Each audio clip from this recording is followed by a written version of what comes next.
기출문제 문제풀이를 하겠는데 235페이지 01번 보겠습니다. 건축법령상 건축물의 면적, 층수 등의 산정 방법에 관한 설명 중 틀린 거 이렇게 되어 있는데요.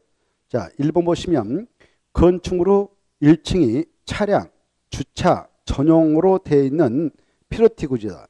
피로티 구조로 되어 있는 1층이 있다. 그러면 그 면적은 바닥 면적 계산할 때 산입하지 않는다. 이렇게 되어 있죠. 이것은 맞습니다. 2번 층고가 2m인 다락이 있다면 다락이 차지하는 그 면적이 있지 않겠습니까? 그 면적은 바닥 면적에 산입된다. 포함된다. 맞습니다. 이 다락이라고 하는 것이 중요한데요.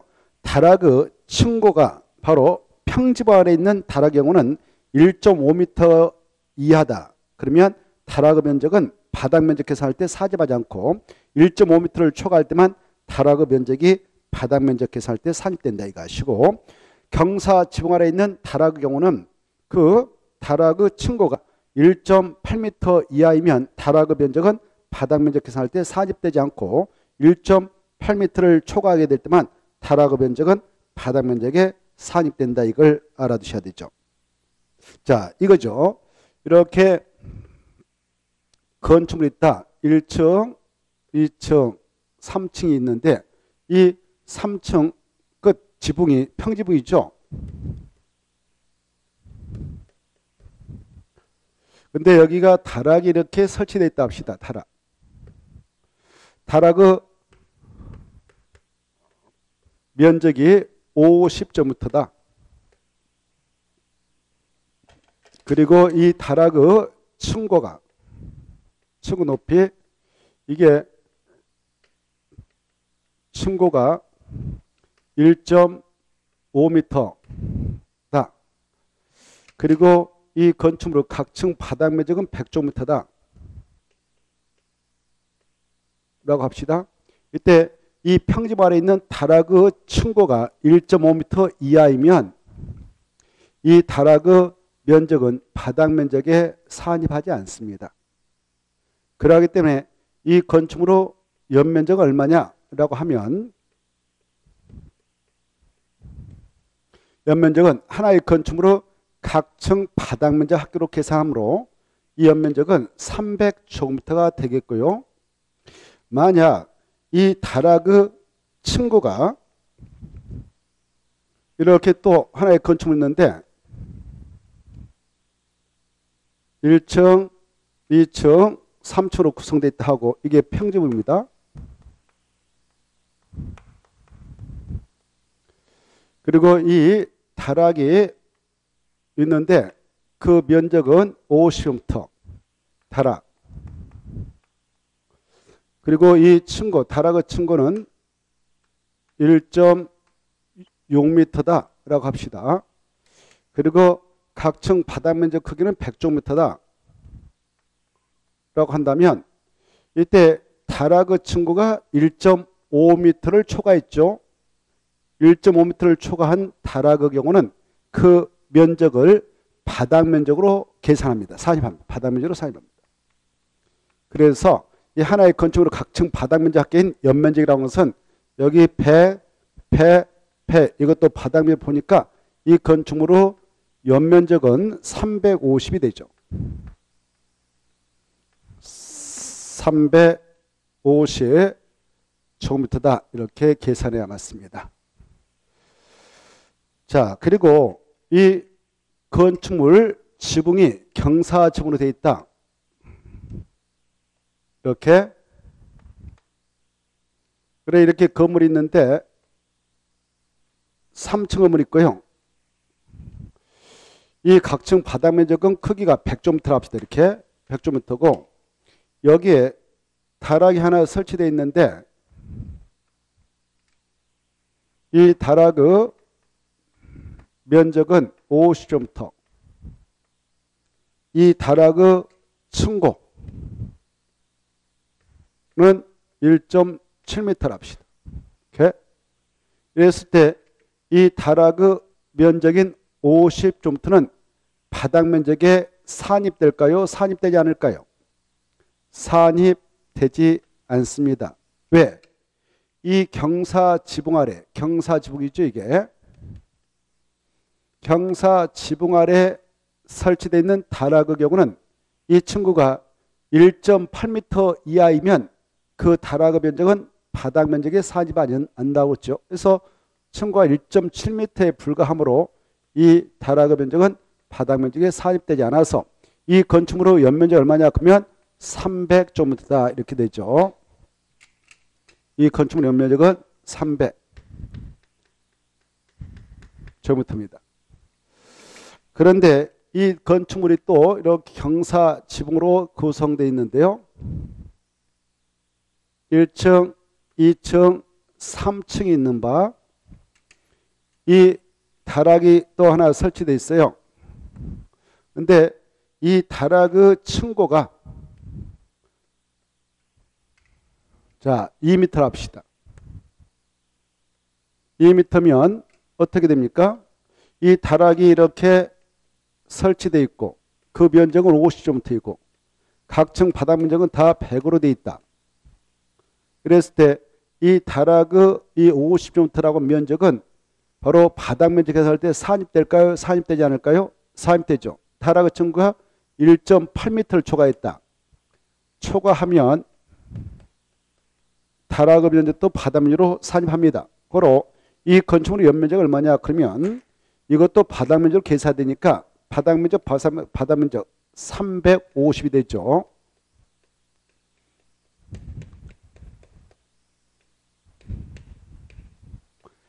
이렇게 이 다락 면적이라고 하는 것 그 층고에 따라서 달라지므로 이걸 잘 이해해 두시기 바랍니다. 그래서 바로 2번 지문은 층고가 2m인 다락은 그것이 평지붕으로 되어 있던 경사지붕으로 되어 있던 불문하고 바닥 면적 계산할 때 산입된다. 맞습니다. 3번 용적률 산정한다. 용적률 산정을 어떻게 합니까? 바로 용적률이라는 것은 대지 면적에 대한 건축물의 연면적 곱하기 100%로 산정하지 않습니까? 이때 용적률 산정 시 이 연면적에는 그 건축물 내에 지하층이 있다면 제해, 지상 부속용 주차가 있다면 제해, 또 피나 안전구에 설치되어 있다면 제해, 대평관이 설치되면 제해, 이렇게 해서 지주 피표는 제된다. 고로 3번 포함시키지 않는다 그랬으므로 맞죠. 4번 이 층의 구분이 명확하지 않는 건축물은 건축물 높이를 측정해서 몇 미터마다 하나의 층으로 보고 층수 계산하는 4m 맞습니다. 5번 주택의 발코니 바닥은 전체가 바닥 면적에 산입된다. 틀렸죠. 이 주택의 경우 발코니, 이 베란다를 우리는 발코니 그렇게 생각하면 되겠습니다. 이 주택이 이렇게 있는데 이게 A벽이라고 합시다. A벽에서 한 2m 이상 밖으로 뺍니다.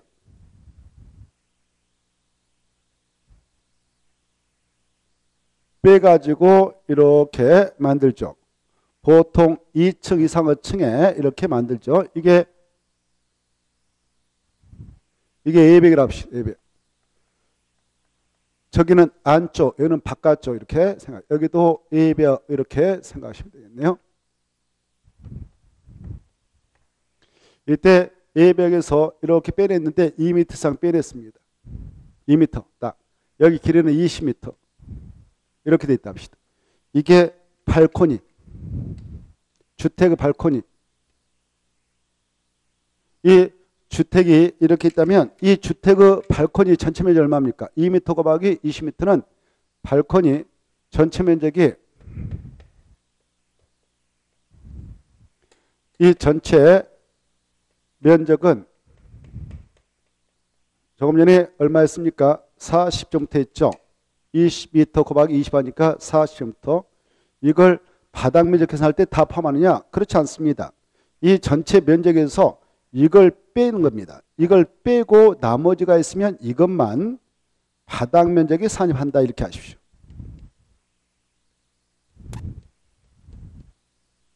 바닥 면적에 산입한다. 산입. 뭘 빼느냐? 빼는 걸 잘 이해해 두셔야 돼요. 바로 이 발코니가 접하고 있는 A벽이 있죠. 이렇게 A벽 중 가장 긴 길이 2m가 길입니까? 20m가 길입니까? 20m죠. 발코니가 접하고 있는 가장 긴 A벽의 길이에 20m에다가 1.5m를 곱해줘요. 1.5m를 곱해준 값을 뺀 나머지가 있으면 그것만 바닥 면적에 산입합니다. 그러면 이 면적이 30제곱미터가 되죠. 그러면 전체 면적에서 30제곱미터를 빼면 10제곱미터가 남죠. 이것만 바닥 면적으로 산입한다. 이걸 정확하게 이해해 두셔야 됩니다. 이게 일반적인 건축물, 주택이 아닌 일반적인 건축물은 이걸 노대라고 해요. 노대. 노대도 똑같습니다. 노대 전체 면적이 40제곱미터다. 그러면 그 전체 면적에서 노대가 접하고 있는 외벽의 가장 긴 길이에 1.5m를 곱한 값을 뺀 나머지만 바닥 면적 계산할 때 산입한다. 이렇게 알아주셔야겠고, 이건 중요하므로 잘 이해해 두시기 바랍니다.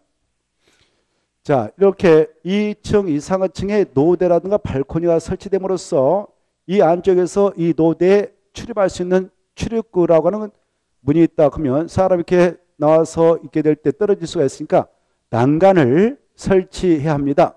난간 높이는 1.2m 이상으로 해야 한다. 여기까지 좀 생각해 두시기 바랍니다. 넘어가시고 쭉 넘어가시면은 239페이지 2번을 보겠습니다. 2번 보면 자, 지하층이 2계층이고 지상층은 전체가 층 구분이 명확하지 않은 건축물인데 건축물의 바닥은 600m이며 바닥 면적의 300제곱미터에 해당하는 부분은 높이가 12m이고 나머지 300제곱미터에 해당하는 부분은 높이는 16m이다. 이러한 건축물의 건축법령상 층수는 어떻게 되냐 이렇게 물어봤죠. 자, 이렇게 건축물인데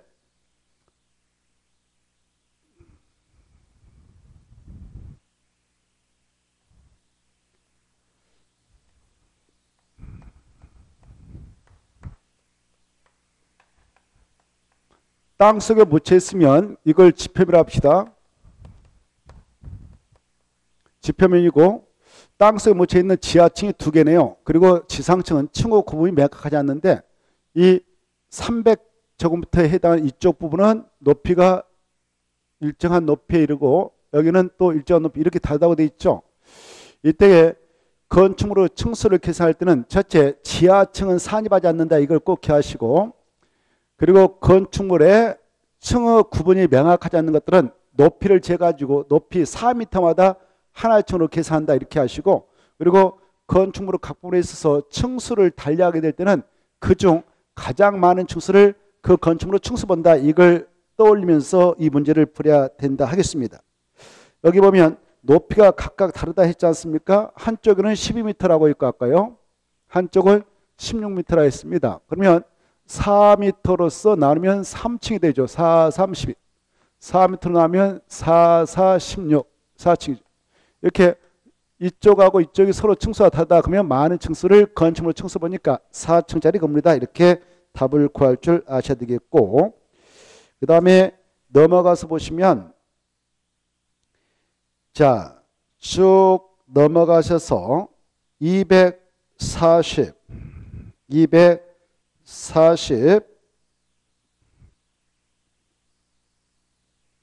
가면 건폐율 용률 높이자 하나 있죠. 이 건폐율과 용률은 꼭 시험에 출제가 될 것인데 바로 그 내용을 정리하고자 합니다. 1번 건축법령상 건폐율 용적이라는 설명인데 옳은 거 이렇게 되어 있죠. 1번 건폐율은 대지 면적에 대한 바닥 면적 비율이다. 이건 틀렸죠.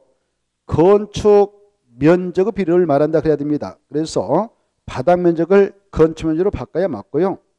2번 용적률을 산정할 경우 연면적에는 지하층 면적은 포함되지 않는다. 이건 맞죠. 아까 지주 PP는 제된다 했으니까요. 3번 건축법의 규정을 통하여 국토의 계획 및 이용에 관한 법률상 건폐율의 최대 한도를 강화 적용할 수 있고요. 이를 완화 적용을 할 수도 있는 것입니다. 건축법에 따라 특별법, 국토의 계획 등 법률에 따라 일반법. 그래서 이 특별법 즉 위치를 찾아오는 건축법의 규정을 통해서 일반법인 국토개법상 건폐율의 최대 한도를 때로는 강화 적용, 때로는 완화 정도로 규정을 해서 운영할 수 있습니다. 그래서 없다가 틀렸죠. 4번 하나의 대지에 건축물이 둘 이상 있는 경우 용적으로 제하는 건축물별로 각각 정한다. 틀렸죠? 건축물별로가 아니라 그걸 합해서 바로 그 연면적 합계로서 함께 적용합니다. 그래서 틀렸습니다.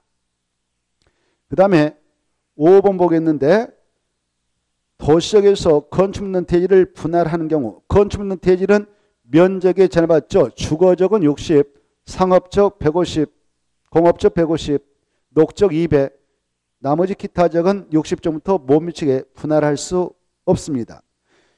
그렇게 분할하는 경우에 건폐율 규정에 못 미치게 분할한 것도 가능하다. 그렇지 않습니다.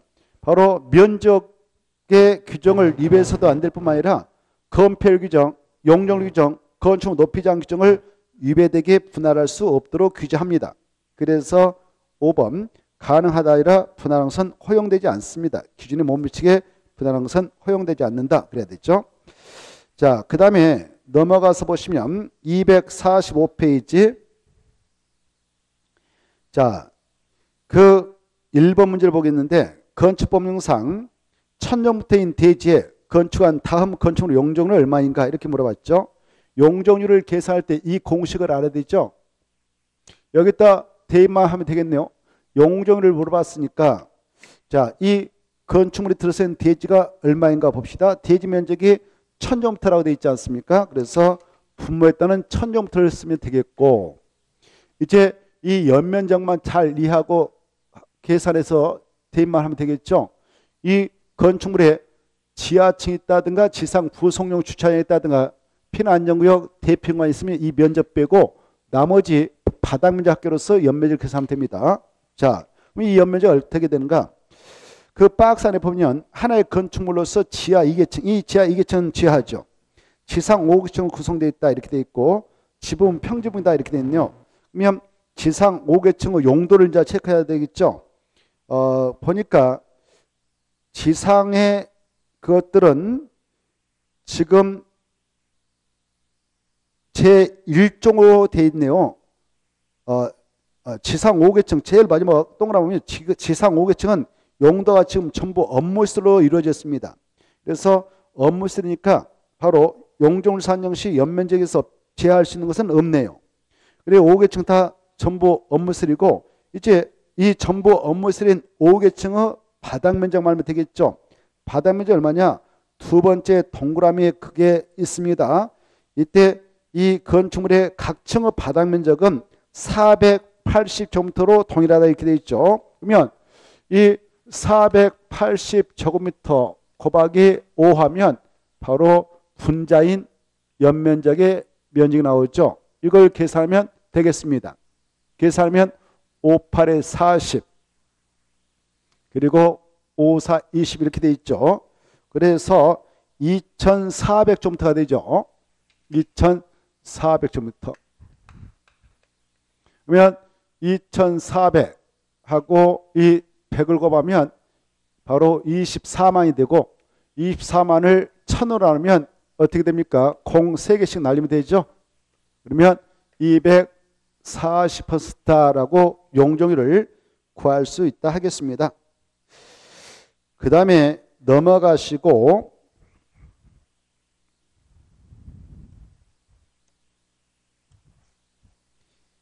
문제 3번을 체크해 보도록 하겠습니다. 문제 3번을 보시면 자, 건축 묻는 대지는 조례로 정하는 면적에 못 미치게 분할할 수 없다. 다음 중 조례로 정할 수 있는 최소 분할 면적 기준 가장 작은 용도 중 이렇게 되어 있죠. 조금 전에도 말씀드렸죠. 이 건축 묻는 대지 경우 이렇게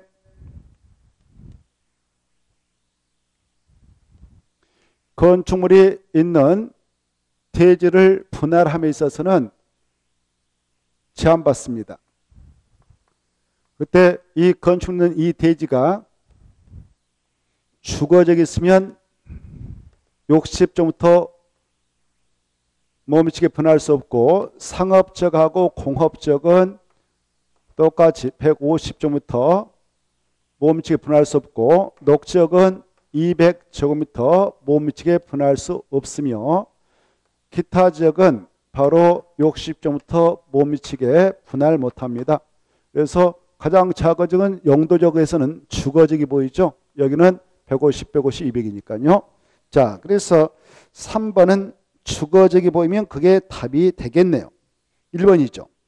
자, 그 다음에 넘어오셔가지고 바로 이 문제 4번을 체크하고자 합니다. 문제 4번. 이 건축법령상 도시역에 건축하는 건축물의 대지와 도로 등에 관한 설명이다. 틀린 거 이렇게 돼 있죠. 1번. 연면적기가 2,000제곱미터인 공장의 대지는 바로 넓이 6m 이상 도로에 4m 이상 잡아낸다. 틀렸습니다. 바로 2,000제곱미터인 공장의 대지는 넓이 4m인 도로에 2m만 잡아도 되고요. 어찌할 때 넓이 6m 이상 도로에 4m 이상 잡아야 되냐?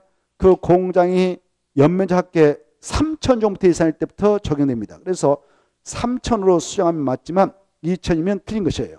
3,000제곱미터 이상인 공장의 대지는 넓이 6m 이상 도로에 4m 이상 잡아야 된다. 이렇게 2,000이 아니라 3,000. 그 다음에 2번은 맞죠. 의무사항입니다. 쓰레기등으로 매립된 토지 건축물 건축할 때는 바로 성토 지방계량의 필요한 조치를 해야 할 의무가 있다는 거. 3번. 이 허가권자인 군수는 도시역에서 4m 이하의 범위에서 건축소를 따로 지정해서 환경 정비를 해 나갈 수 있습니다. 맞습니다. 4번 중요하죠. 담장의 지표의 부분은 건축선 수심을 넘어서는 안 됩니다. 그러나 담장이 됐든 건축물이 됐든 지표 아래 부분은 건축선의 수심을 넘어도 된다는 걸 기억하시고 5번.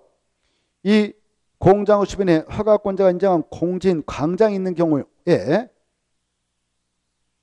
연면적 합계 1,000제곱미터인 공장의 대지는 도로에 2m 이상 접하지 않아도 된다.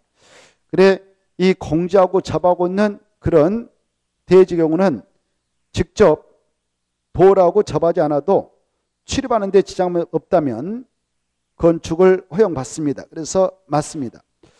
그 다음에 넘어가셔서 보시면 바로 쭉 넘어가셔서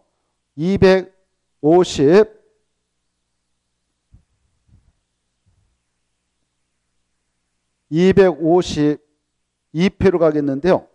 252페이지 문제 8번. 이 건축법령상 고층 건축물의 피난 시설에 관한 설명으로 가로 안에 들어갈 것을 옳게 연결한 게 이렇게 돼 있죠. 이 고층 건축물은 층수가 30층 이상인 건축물이거나 높이가 120m 이상인 건축물을 말하는데 그러한 것으로는 초고층 건축물도 있고 그렇지 않습니까? 자, 그래 층수가 63층이고 높이가 190m다. 그럼 이건 뭐냐?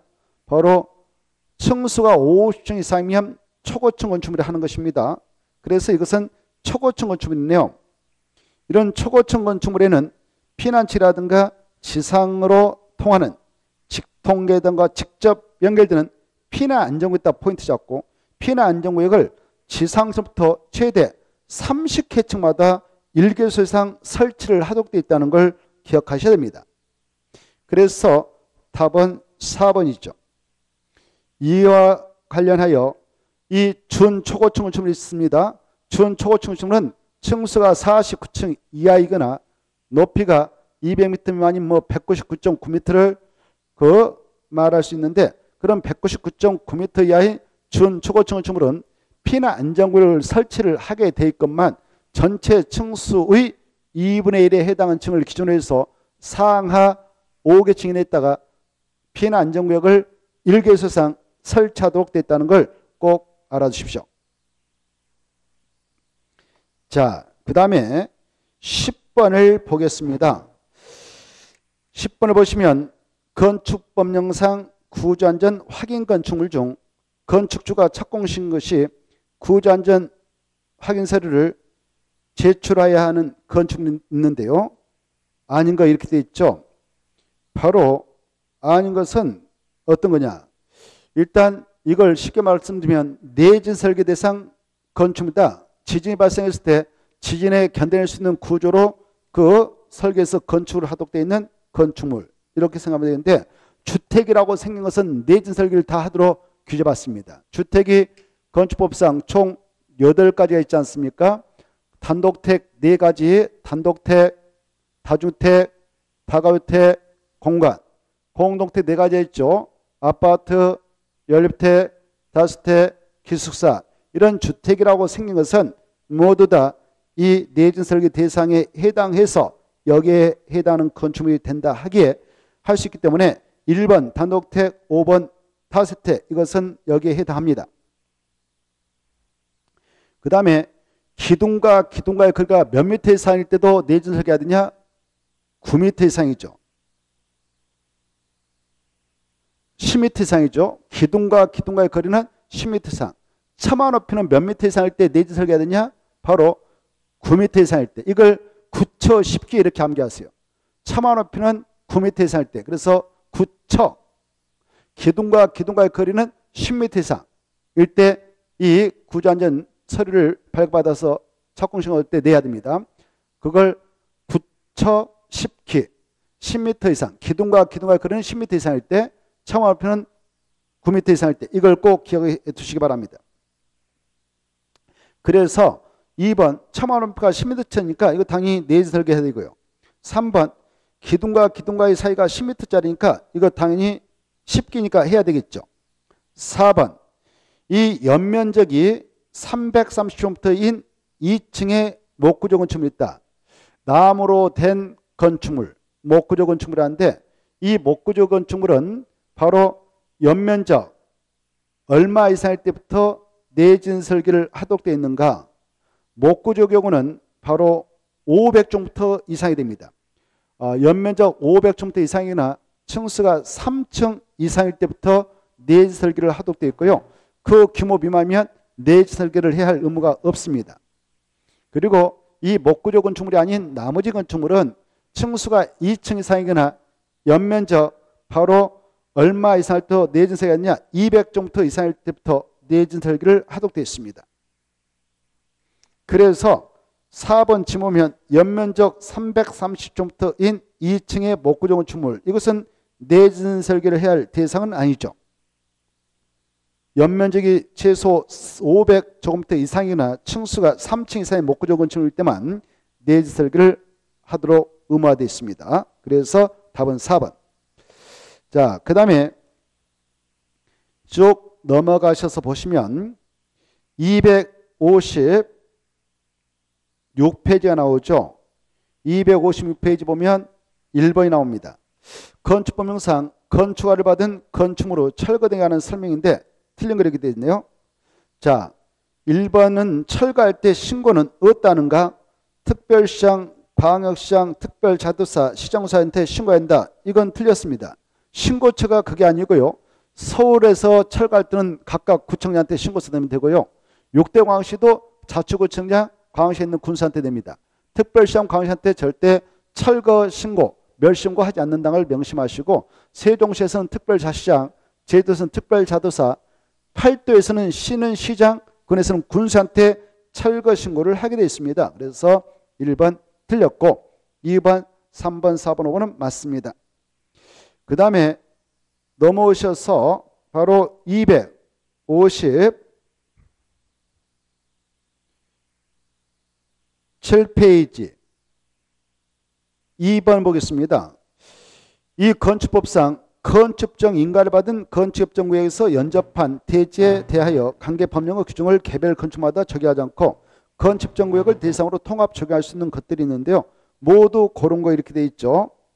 자, 기허, 건폐는 통합 적용할 수 있는 규정이라 할 수 있고요. 지하층 설치도 마찬가지고 부설주장, 주차법상 부설주장 설치도 마찬가지고 하수법에 따른 개인하수 처리시설 설치도 마찬가지입니다.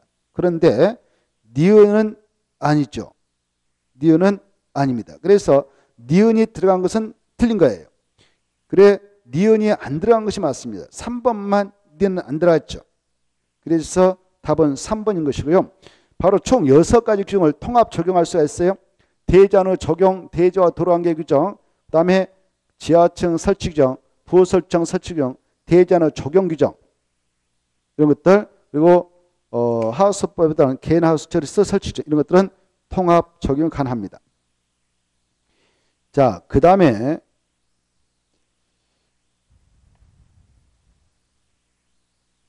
쭉 넘어가셔서 주택법으로 가겠는데요. 이 주택법은 7문제가 출제되죠.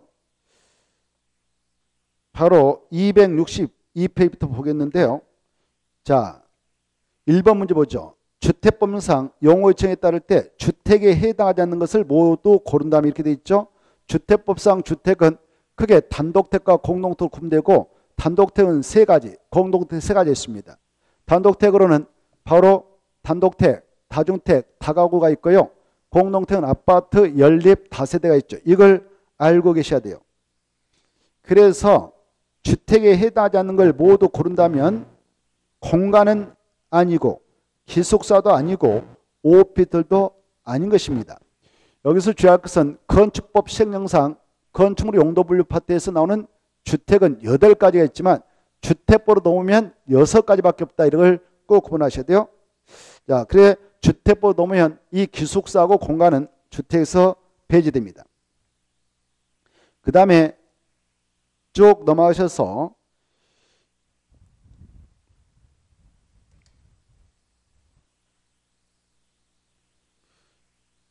265페이지 2번 보겠는데 주택법령상 용어 옳은 거 이렇게 돼 있죠. 1번 폭 10m인 일반 도로 분리된 토지는 각각 별개의 주택단지다. 이 별개의 주택단지가 된다라고 하기 위해서는 바로 일반 도로 경우는 폭 몇 미터 이상인 도로 분리되어 있어야 되냐? 20m입니다. 일반 도로는 1-2니까 20m 이상. 그래서 10m로 되어 있는 일반 도로가 설치되어 있는 상태라면 이것은 각각 별개의 주택단지가 아니라 하나의 주택들로 보아도 됩니다. 그래서 1번 틀린 것이고요. 2번 공구란 하나의 주택단지에서 둘 이상으로 구분되는 일단의 구역으로서 공구별 세대수는 최소한도 몇 세대 이상 배치되도록 하느냐? 300세대 이상으로 배치를 해야 됩니다.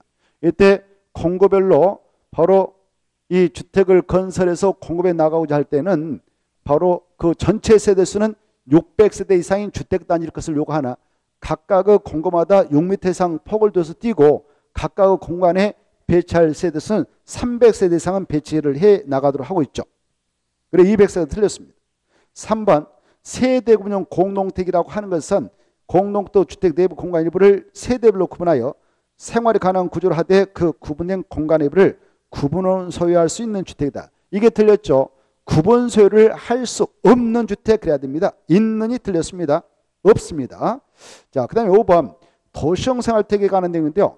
도시형 생활택으로 건축을 하게 되면 분양가 상한제를 적용받지 않도록 인센티브를 주죠. 이건 이명박 정권 시절에 도입했던 초소형 주택인데요. 1인 가구 주택수요를 충족해 나가도록 하기 위해서 이걸 도입했고요. 이 도시형 생활택으로서 건설에서 분양가 상한제 적용을 배제받으려면 세 가지 요건을 구비해야 되죠. 일단 300세대 미만으로 건설할 것, 그리고 각 세대의 규모는 국민주택 규모 이하로 건설할 것, 그리고 도시에다 건설할 것을 요구합니다. 고로 4번 500세대인 국민주택 규모의 원룸주택은 도시형 생활택에 해당한다. 틀렸죠. 500세대 아니라 300세대 미만이어야 됩니다. 자, 그 다음에 5번 보죠.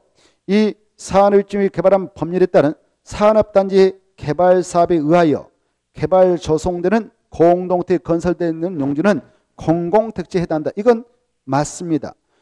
산업단지 개발 사업이라든가 혁신도시 개발 사업이라든가 공공주택지구 개발 사업 등등등. 그래 이런 사업에 의하여 개발 조성되는 공동택 건설용지는 공공택지가 되고요. 공공택지를 분양받아서 공동택을 건설해서 공부할 때는 분양가 상한제 적용을 받게 되는 것이고 그 분양가 상한제 주택을 분양받은 자들은 일정 기간 동안 전매를 할 수 없도록 규제받는다는 걸 알아두시기 바랍니다.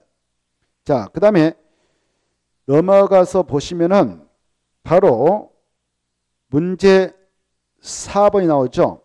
주택법령상 주택단지가 일정한 시설로 분리된 토지는 각각 별개의 주택으로 본다.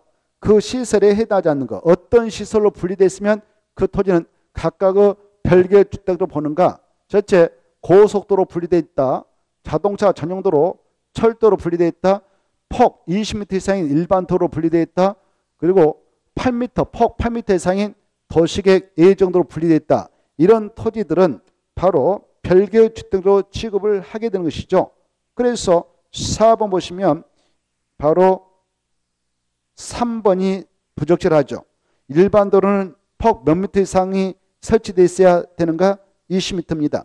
15m짜리밖에 안 되면은 그 토지는 별개의 주택으로 보는 것이 아니라 하나의 주택으로 보아도 되는 것입니다. 그래서 3번이 부적절하다 이렇게 말씀드릴 수 있네요.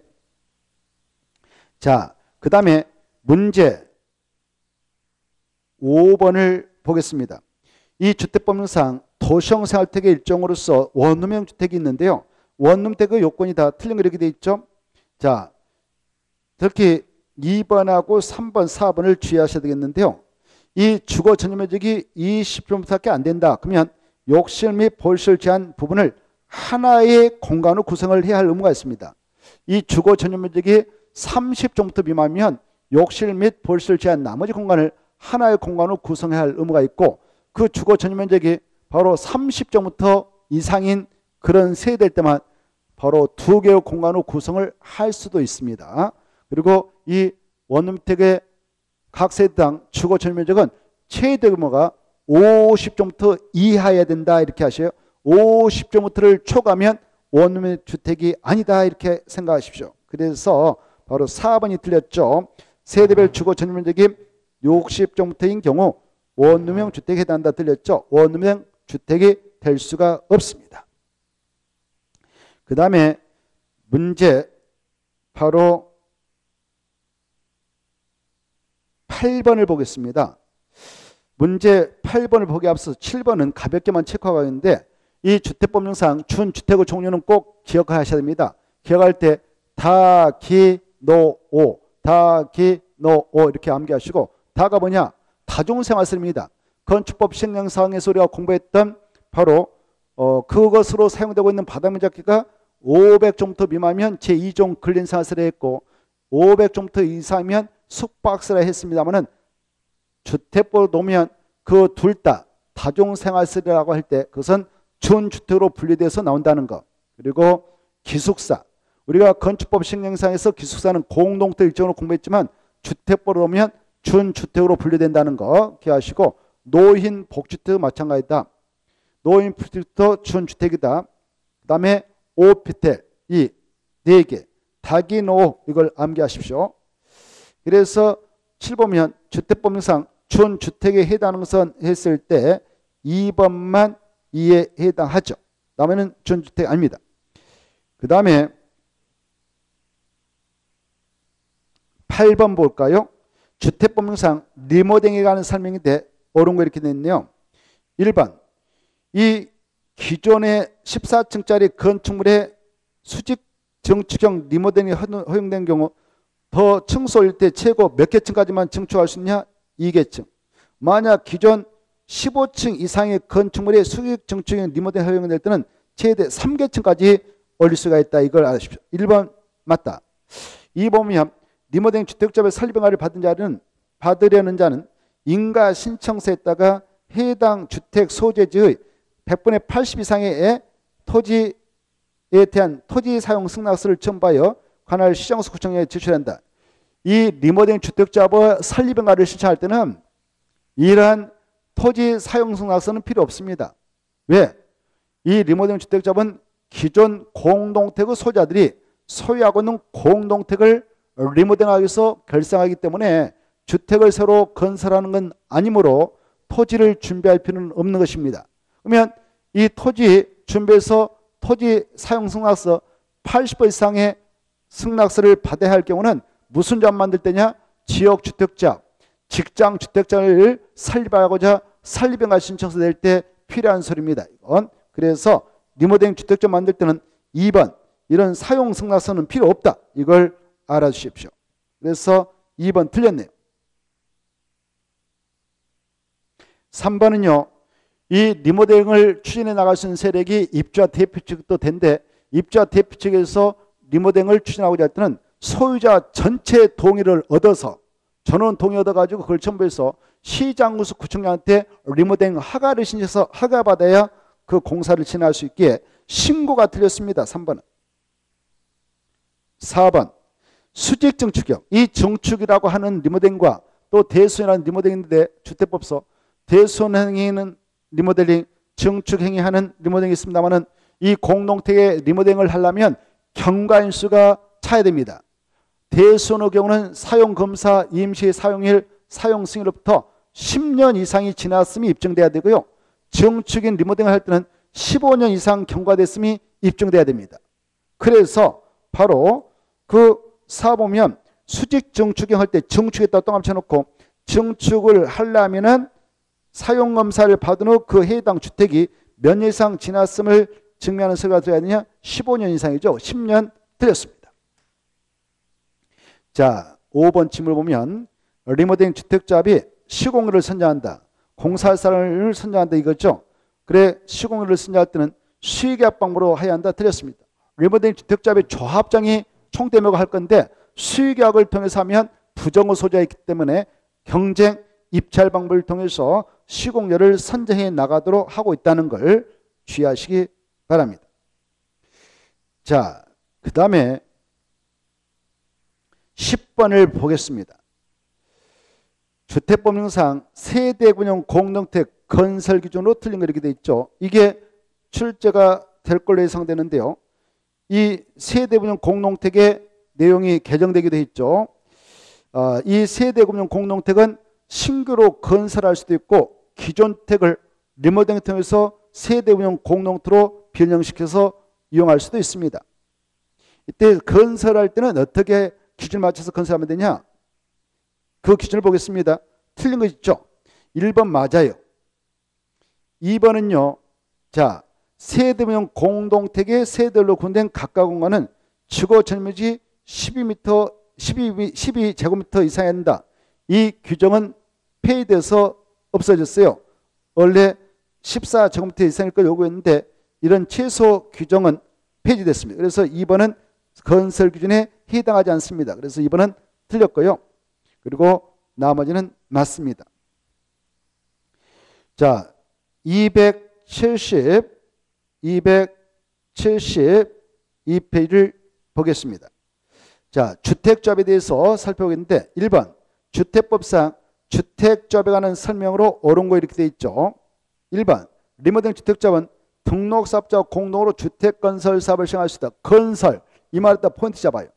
이 리모델링 주택조합은 건설하려고 만든 조합이 아니고 기존의 공동택을 바로 리모델링하기 위해서 리모델링 뭡니까? 크게 고치는 대수원과 확장공사는 증축이죠. 그래서 이 건설을 하려고 한 것이 아니므로 1번 틀렸습니다. 그러면 누가 바로 이 건설할 때 쪼아맞느냐? 지역주택자하고 직장주택자이죠. 지역민들이 같은 지역에 거주하고 있는 지역주민들이 주택을 건설해서 이때 주택법상 사업계획서 받아 건설한 주택을 마련하고자 만들게 된 것이 지역주택자이에요. 그럴 때는 바로 등록사업자하고 공도로 주택건사업을 시행할 수 있어요. 직장주택자도 마찬가지입니다. 직장주택자도 주택법상 사업계획서 얻어 건설된 주택을 마련하고자 결성하는 경우가 있죠. 그때 설립인가를 신청할 때 말이죠. 바로 이 대지에 대한 사용 승낙서 80% 이상을 확보해가지고 인가 신청, 인가 받고 이제 등록사업자하고 공동으로 사업을 시행할 수도 있어요. 임의적이죠. 그때. 그래서 1번은 리모델링 주택조합이 틀렸고 리모델링 주택조합 대신에 지역주택조합, 직장주택조합으로 바꾸면 옳은 지문이 된다 하겠습니다. 2번 볼까요?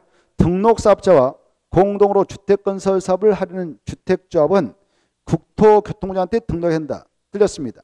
이 등록사업자라는 자가 이미 국토교통부한테 사업자 등록을 맡은 자니까 바로 그자하고 공동으로 사업을 하는 주택조합은 별도로 국토교통부한테 등록을 할 필요 없이 공동사업주로 간주해서 공동으로 사업을 시행할 수 있다는 거. 2번 틀렸습니다. 3번 리모델링 주택조합은 그 리모델링 결의에 찬성하지 아니한 자의 주택 및 토지에 대하여 매도 청구를 할 수 있다. 맞습니다. 결의에 찬성하지 않는 자들은 매도 청구를 당합니다. 4번 국민택을 공급받기 위하여 직장주택자만 설립할 수 있는데 국민택을 공급받기 위해서 설립할 수 있는 자업은 직장주택자업으로 한정합니다. 이럴 때에는 설립 절차가 되냐? 신고하면 되는 거죠. 관할 시장소구청한테 설립 신고하면 되지 인가를 받는다 이거 틀렸어요. 인가 받지 않고 신고만 하면 됩니다. 그 다음에 5번 리모델링 주택자본 주택건설 예정세대수. 건설이란 말 나오면 리모델링 주택자하고는 관계가 없어요. 틀렸어요. 리모델링 주택자를 제한 지역주택자와 직장주택자일 때 건설이란 말 나오죠. 그래서 틀렸습니다. 주택건설 예정세대수의 50% 이상으로 조합원을 구성하되 조합원은 20명 이상이 된다. 이것은 지역주택자하고 직장주택자를 결성할 때 적용됩니다. 리모델링 주택자는 건설을 하지 않습니다. 주택을. 그래서 틀렸습니다. 자, 그 다음에 문제 2번을 문제 1번을 하나 볼까요? 주택법령상 주택단지 전체를 대상으로 증축형 리모델링을 하기 위하여 리모델링 주택조합을 설립하려는 경우 조합 설립 인가 신청 시 제출해야 하는 첨부 서류가 아닌가 이렇게 되어 있는데 포인트 리모델링 주택조합이죠. 리모델링 주택조합을 설립하고자 시장수 구청장한테 설립 인가 신청서 낼 때는 어떤 서류는 필요 없는가? 3번 서류는 필요 없습니다. 바로 해당 주택 소재의 80% 이상의 토지단, 토지 사용 승낙서, 토지를 준비해가지고 그따 주택 건설하는 거 아니잖아요. 그래서 리모델링 주택자본 공동택의 소유자가 자기들이 소유하고 있는 그 주택을 리모델링하기 위해서 결성하는 조합이니까 토지에 대한 사용 승낙서는 필요 없습니다. 3번의 서류는 지역주택자본을 설립하고자 할 때, 직장주택자본을 설립하고자 할 때 필요한 서류입니다. 그 다음에 넘어가셔서 바로 이 문제 5번을 보겠습니다. 문제 5번을 보면 지역주택조합의 조합원이다. 틀린 거 이렇게 돼 있죠. 1번 조합원의 사망으로 그 조합원의 지위를 상속받은 자는 조합원이 될 수 있다. 그렇습니다. 이 상속으로 조합원 지위를 승계한 자는 조합원 자격권을 따지 않고 조합원의 지위가 바로 인정됩니다. 맞습니다. 2번 조합원이 근무로 인하여 세대주 자격을 일시로 상실한 경우라도 말이죠. 관할 시장수 구청장이 야 괜찮아. 그건 법적으로 허용돼 라고 인정을 하면 조합원 자격은 있는 걸로 봅니다. 맞습니다. 3번 조합 설립 인가 후에 리모델링 주택조합 설립 인가 후에 그 말이죠. 자, 리모델링이 아니라 죄송합니다. 지역주택조합 설립 인가를 받은 후에 조합원으로 추가 모집되는 자가 조합원 자격권을 갖추었는지를 판단할 때는 언제를 기준해서 판단하는가? 최초로 조합 설립 인가 신청일 있지 않겠습니까? 그때를 기준해서 판단하지 추가 모집 공고일이 그 기준점이 되는 것은 아닙니다. 4번 틀렸고 5번 조합원 추가 모집에 따른 주택조합 변경인가 신청은 사업계획 승인 신청까지만 하게 되어 있습니다. 5번은 맞네요. 그 다음에 자 문제 7번을 보도록 하겠습니다. 주택법상 지역주택조합, 이 지역주택조합이 계속 출제가 되어 오고 있는데요. 옳은 거 이렇게 되어 있죠. 1번 조합 설립에 동의한 조합원은 조합 설립 인가가 있은 이후에는 자신의 의사에 의해 조합을 탈퇴할 수 없다. 틀렸죠. 이 조합원은 언제든지 조합을 탈퇴할 수 있는 자유가 있습니다. 그래서 없다가 틀렸어요. 있다. 2번 총회 의결로 제명된 조합원, 이 잘못해가지고 제명된 조합원도 조합에 자신이 부담한 비용의 환급을 청구할 수 있습니다. 없다가 틀렸습니다. 있다 그래야 되고요. 3번 조합 임원의 선임을 의결한 총회 의결은 조합원 20% 이상이 직접 출석을 해야 합니다. 맞습니다. 4번 조합원을 공개 모집한 이후에 조합원 자격 상실로 인한 결혼을 충원하려면 시장수 구청장한테 신고하고 이렇게 다시 모집한다. 그때는 신고한다. 이건 말이 잘못된 겁니다. 신고를 하지 않습니다. 그래서 신고하고 그 말 지워버리고 신고하지 않고 공개 모집 틀렸습니다. 공개 모집이 아니라 바로 선착순 방법으로 모집하면 돼요. 그래서 4번 틀렸네요. 자, 그래 4번 틀렸습니다. 그 다음에 5번 조합 임원이 금고 이상의 실형을 선고받아 금고 이상 형을 실형을 받아 당연 퇴직을 하면 그가 퇴직 전에 관여 행위는 그 효력을 잃지 않기 때문에 그대로 유효해서 조합에서 책임져야 됩니다. 상실한다가 틀렸습니다. 넘어가셔서 자 문제 9번을 보겠습니다. 문제 9번을 보겠는데 계속 반복되고 있으니까 지문들이 몇 가지만 체크하겠습니다. 주택법상 주택자비다 오른글이 되어 있죠. 1번을 보시면 궁택을 공급, 그 말이 중요한데 국민택을 공급받기 위해서 설립할 수 있는 조합은 직장만 가능하고 직장 주택조합을 이때 설립신고하고 만들었어요. 설립신고하고 나서 만들었는데 목적을 달성해서 해산하려고 합니다. 해산할 때도 해산신고하면 되는 거예요. 그래서 인가를 받았는데 이게 틀렸네요. 2번 지역주택조합은 임대주택으로 건설 공급하는 세대수를 포함하여 주택건설 예정세대수의 3분의 이상의 조합으로 구성한다. 틀렸습니다.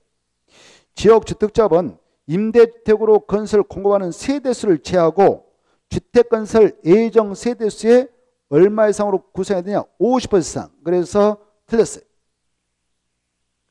자, 3번 보겠는데 리모델링 주택자의 경우 공동택의 소유권이 수인 여러 명이죠.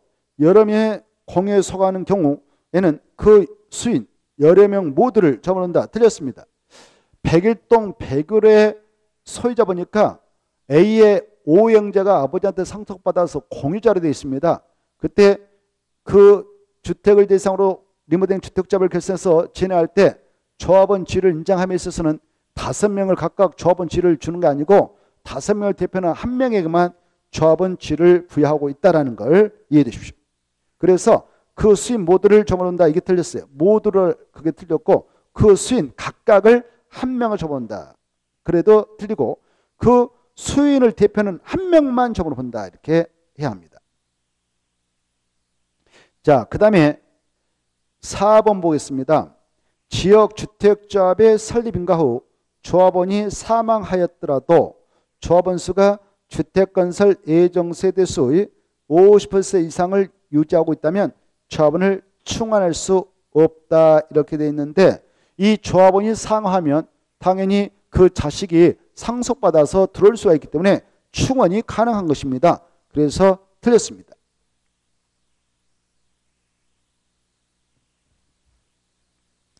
자, 그 다음에 10번은 반복되고 있으니까 통과하고요. 자, 281페이지 문제 1번을 보도록 하겠습니다. 주택법상 주택상환사채인데 틀린 거 이렇게 돼 있죠. 1번 등록사업자라는 자가 주택상환사채를 발행할 때는 반드시 보증을 받아야만 발행 가능합니다. 그러나 한국토지주택공사 발행자로서 발행할 때 절대 지급보증 받지 않고 발행을 하게 된다는 걸 구분하시고 2번 이 주택상환사채는 취득자의 성명을 채권에 기록하지 않으면 대항할 수 없다. 이건 맞을까요? 틀릴까요? 이것은 맞습니다. 이 주택상환사채는 예주로 양도가 허용되는 경우가 있죠. 바로 세대원 전원이 회해 이민가다든가 2년 이상 처리한다든가 세대원 전원이 바로 상속받은 주택으로 이사를 간다든가 여러 가지 그 법정된 사유로 인하여 바로 다른 행정으로 전원이 이사를 간다. 그럴 때는 바로 양도가 가능한데 이때 양도를 하여 그 승계 취득하는 자 이 자들은 명의 변경을 제대로 해야 됩니다. 그때 주택상환사채에 대한 취득자의 성명을 채권에 기록하고 사채원부에 취득자의 성명과 주소를 기록해야 대항력을 주장할 수가 있는 것입니다.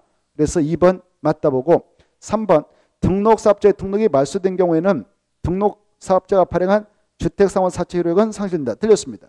등록사업자의 등록이 말소되었다 하더라도 그가 이미 발행했던 주택상환사채에는 그 말소 효력이 영향을 미치지 않기 때문에 그대로 주택상환사채는 유효해서 끝까지 책임을 져야 됩니다. 그리고 사갔던 자도 보호받습니다. 그 다음에 4번 지문을 참고를 해보시고 그 다음에 5번이 중요한데요. 이 주택상환사채를 발행하는 자는 발행계획서 수립해서 누구한테 승인받았냐? 국토교통부한테 승인받았다. 맞습니다. 자, 그 다음에 284페이지 1번을 보겠습니다. 이 주택법상 가로 안에 들어갈 내용으로 옳게 연결된 게 이렇게 돼 있죠. 자, 첫 번째 한국토지주택공사에다 포인트 잡고 한국토지주택공사가 서울특별시 A구에서 대지면적 10만 제곱미터의 50호의 한옥건설 사업을 시행하려는 경우 누구한테 가서 사업계획서를 받아야 하는가? 포인트는 말입니다. 한국토지주택공사입니다. 포인트는 한국토지주택공사 할 때 국에다 또 암시고 또 그 위에다 국가를 하나 써보세요. 국가라든가 할 때 국, 한국토지공사 할 때 국, 국국이가 주택법상 사업을 할 때는 그 사업계획 승인권자가 다 국장입니다. 그리고 그래서 국장한테 사업계획서를 받아야 되죠. 두 번째, 비광역시 시구에서 지역균형개발이 필요하여 국토교통부장, 이게 키포인트예요. 국토교통부장 지정 고시한 지역에서는 무조건 주택법상 누구한테 가서 사업계획서 받았냐? 국토교통부장 아닙니다. 그래서 답은 가로 안에 들어갈 것이 기억내 못다. 국토교통부장은 국토교통부장이 되겠죠. 그래서 1번이 답이 된다 하겠습니다. 자, 그 다음에 문제 2번을 풀어보겠습니다. 문제 2번을 보겠는데, 자, 이 주택법령상 주택건설 사업계획 승인인데요. 틀린 거 1번 주거 전용 단독택인 건축법령상 한옥은 몇 호 이상 건설하게 될 때만 주택법상 사업계획서를 받는가? 50호 이상입니다. 그래서 맞고요. 50호 미만이면 건축법상 건축을 받아서 건축에서 이용하면 돼요. 2번 주택건설 사업을 시행하는 자는 전체 세대수가 몇 세대 이상인 주택단지에서 공급별로 분할해서 주택을 건설할 수 있습니까? 600세대. 이 수치는 중요하고 맞습니다. 3번 이 사업체는 공사의 착수기간이 연장되지 않는 날 바로 사업계획 승인을 받았다면 그날로부터 5년의 공사를 시작하게 됩니다. 만약 정당한 사유가 있어서 공사 착수기간을 연장받게 된다면 몇 년 이내에 범위에서 연장받을 수 있냐? 1년이다. 이것도 알아주시고 이런 기간 내에 사업에 착수하지 않으면 사업계획 승인권자는 그 사업계획 승인을 취소할 수도 있다. 이렇게 하시고 4번 사업계획 승인 신청이 들어가면 사업계획 승인권자는 며칠 내에 승인을 결정해서 알려준가? 60일 맞고요. 그 다음에 5번 이 사업계획 승인 후 조건으로 부과된 사항을 이행함에 따라 공사 착수가 지연되는 경우 사업계획 승인권자는 그 사유가 없어진 날부터 3년 후 범위 내에서 공사 착수를 연장할 수 있어요. 3년이 아니라 1년이라고 그랬죠. 그래서 답은 5번입니다. 자, 그 다음에 쭉 넘어가셔가지고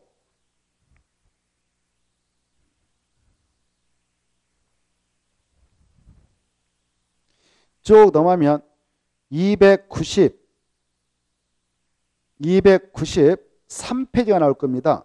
293페이지 7번이 나올 건데 이 7번은 잠시 쉬고 나서 살펴보도록 하겠습니다.